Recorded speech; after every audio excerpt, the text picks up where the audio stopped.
అందరికీ నమస్కారము. చిక్కుడుకాయ ఈరోజు చిక్కుడుకాయ వేపుడు చేస్తున్నాను. ఇందులో ముందుగా 4 స్పూన్లు ఆయిల్ పోసుకోవాలి.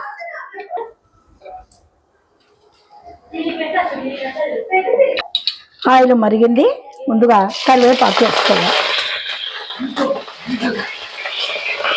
తర్వాత ఉల్లిపాయ ముక్కలు, పచ్చిమిరపకాయలు, ఉల్లిపాయ ముక్కలు, పచ్చిమిరపకాయ ముక్కలు సగం వేగాయి. ఇవి 1/2 కేజీ నాటు చిక్కుడుకాయలు. ఇవి గింజలు ఇలా ఉంటాయి, చిన్న కాయలు అన్నమాట. ఇవి ఫ్రై చేసుకుంటే చాలా బాగుంటుంది.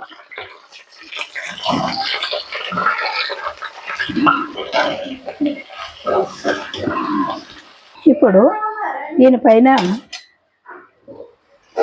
మూత పెట్టుకొని ఒక పావు గంట మగ్గించుకోవాలి. ఇప్పుడు ఒకసారి మూత తీసుకొని ఇవి ఉడికాయో లేవో చూసుకోవాలి. ఉడికాయి, గింజలు కూడా ఉడికాయి.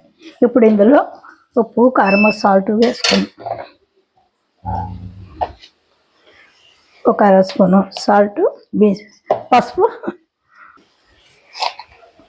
2 స్పూన్ల సాల్ట్, 1/2 స్పూన్కి పైన కారం వేసుకొని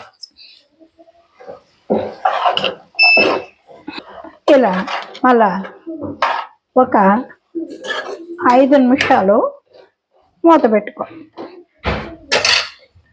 5 నిమిషాలు మూత పెట్టుకో. లాస్ట్లో ఆ మూత తీసి 2 నిమిషాలు అలా ఫ్రై చేసి చిక్కుడుకాయ వేపుడు రెడీ అయింది. ఆ గింజలు పిల్లలు చక్కగా తింటారు. వాళ్ళకి అన్నంలో కలిపి పెడితే విడిగా గింజలు కూడా ఉడికించుకుని తినొచ్చు. మీరు కూడా ఒకసారి ప్రయత్నించండి.